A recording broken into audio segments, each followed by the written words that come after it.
This is the last chapter from the Jesus Entrepreneur Experience and the book of instruction, which we call the Creator's Code. And now we are on the final chapter, principle number 7, go and teach. Thank you for joining me. This is Stan Houston in person in the studio. And we're going to do Chapter 7, principle number 7 in a different way. Obviously, we'd like to use the modern media, and so that's the world we live in. And so we decided that in Chapter 7, we would make it live, a real bring it to life performance, not just the word, but the spoken word.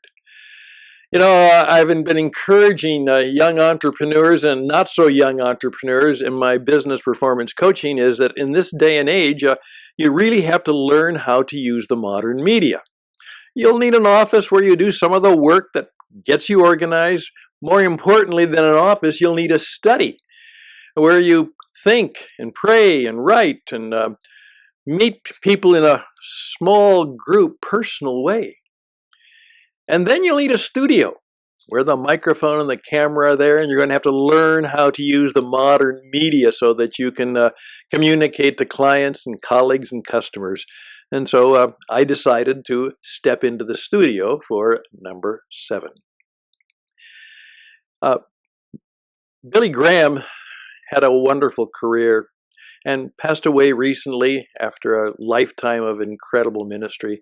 It's reported, though, at one time, as he was doing a little bit of musing about his life, he certainly didn't have any regrets, but he said supposedly something like this, you know, sometimes, yes, the Lord bless me in mighty ways, but I have wondered if maybe I should have spent less time on the big crusades and more times in actually just kind of pouring my life into the lives of a small group of men and women who would then very much follow after and somewhat my life and legacy.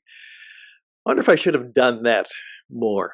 Well, I would encourage him to say maybe he really did that, didn't know it, but I would also remind him with a smile that there was a guy who tried that small group approach, and it did turn out pretty well. And we can learn from both men in terms of how we reach our goals of building a successful business and doing so in a style that makes us world-class and makes us a Jesus entrepreneur. I think we can.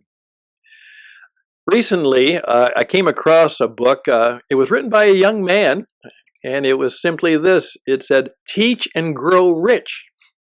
Now, obviously, that's a takeoff on that classic motivational book, Think and Grow Rich. You know, think and grow rich, maybe teach and grow rich. Well, of course, that's not the way you make money today. And he said, of course not. Teaching and growing rich doesn't necessarily you're going to make money. It might, if you're really good at it and you do it well, you might make a good living, and perhaps if you're fortunate, you might even grow rich.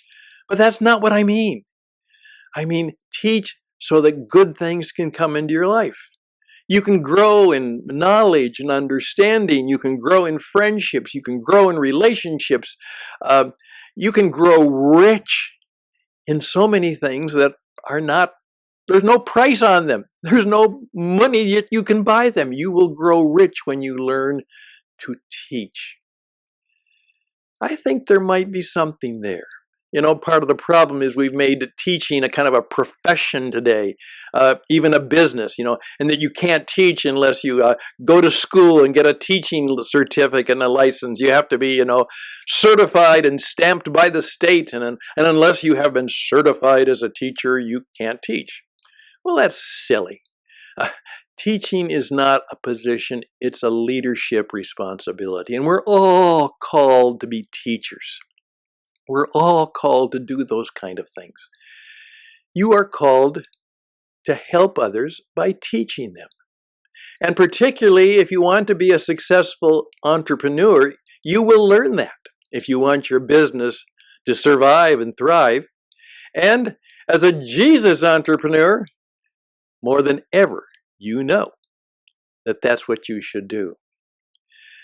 A friend of mine who is of the Jewish tradition tells me that, at least in his particular aspect of a tradition, that he's been told that every good Jew should be ready to do their last words. Be prepared.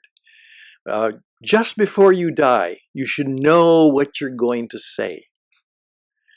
Yes. He told me about that. I didn't know that, and I'm not so sure it's worldwide, but certainly in the sector of Judaism, that was part of his tradition. And I think that's a good thing. And then he asked me, he said, well, Stan, what would be your last words? And I confess that I stumbled around a little bit. I think I could say it now, but I'm not sure. But that's a good exercise. What would be your final words? What would you want people to remember? Now, obviously, we may not be in an experience of death where we could do that. Certainly, there are things that would prevent that, or tragedies, or sudden death. But if we had the opportunity to say something, a last word, what would we say? Well, we have a little bit of an idea about Jesus, because he didn't die the second time. He died the first time, and as I point out to people, they didn't kill him. He gave up the spirit. And then, from the death, the very painful death, he rose up. And now he's back. And what is he doing? He's teaching and serving and caring and with a smile teaching us how to live forever, starting now. And, finally he decided that his succession plan was in place. Like every good business company owner, he'd worked the plan, and it's now time for him to turn over leadership of the organization, of the movement, to somebody else. And so, what did he do? He said something like this: okay, guys, okay, gals, you've lived with me, you've worked with me, you've walked with me, you've suffered with me, you've had joyous times with me, we had celebrations, and we've certainly had our share of challenges and calamities, haven't we? But you've heard me, you've seen me, you've talked with me, you're ready. Here's what I want you to do.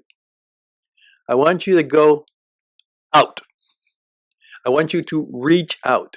I want you to go, and I want you to live like me, talk like me, to teach people about me and my life and what I've taught you. Here's what he said: go and teach. Go and teach. Go and teach. That was his final words, and then he went away. I think we need to remember that.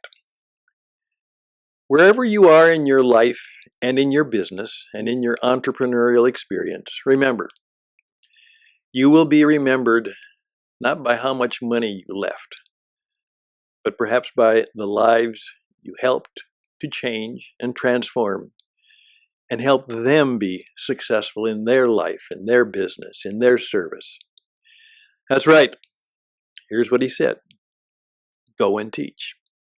Go and teach. Go and teach.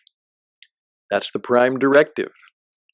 And then he would say, make it so. Make it so. Make it so.